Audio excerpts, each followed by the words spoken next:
ડીસાની રાજપુર કાંડ પાંજરાપોળમાં પશુ દવાખાનું ખુલ્લું મુકાયું. જીવદયા પ્રેમી સ્વર્ગસ્થ ભરતભાઈ કોઠારીના સ્મૃતિ સ્મારકનું ખાતમુહૂર્ત કરવામાં આવ્યું. બનાસકાંઠા સહિત ગુજરાતભરમાં પ્રસિદ્ધ એવી ડીસાની રાજપુર કાંડ પાંજરાપોળમાં રખાવ કરવામાં આવતા અબોલ પશુઓની સારવાર માટે પાંજરાપોળ સંકુલમાં દાતાઓના સહયોગથી પશુ દવાખાનું ઊભું કરવામાં આવ્યું, જેનું આજે ઉદ્ઘાટન કરી પાંજરાપોળના પ્રણેતા અને જીવદયા પ્રેમી સ્વર્ગસ્થ ભરતભાઈ કોઠારીનું સ્મૃતિ સ્મારકનું ખાતમુહૂર્ત કરવામાં આવ્યું. ડીસાની રાજપુર કાંડ પાંજરાપોળમાં હજારો અબોલ પશુઓની નિભાવણી થઈ રહી છે અને અવારનવાર વધુ બીમારીવાળા પશુઓને સારવાર માટે અન્ય પશુ હોસ્પિટલમાં કે પશુ દવાખાને લઈ જવા પડતા હોય છે.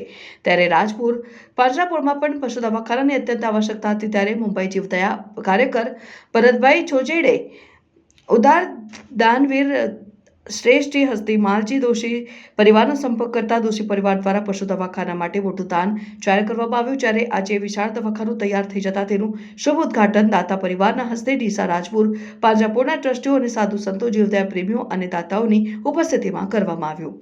સાથે સાથે પાંજરાપોળના પ્રાણ એવા જીવદયા પ્રેમી તરીકે ભારતના રાષ્ટ્રપતિના હાથે એવોર્ડથી સન્માનિત સ્વર્ગસ્થ ભરતભાઈ કોઠારીના સ્મૃતિ સ્મારકનું ખાતમુહૂર્ત કરવામાં આવ્યું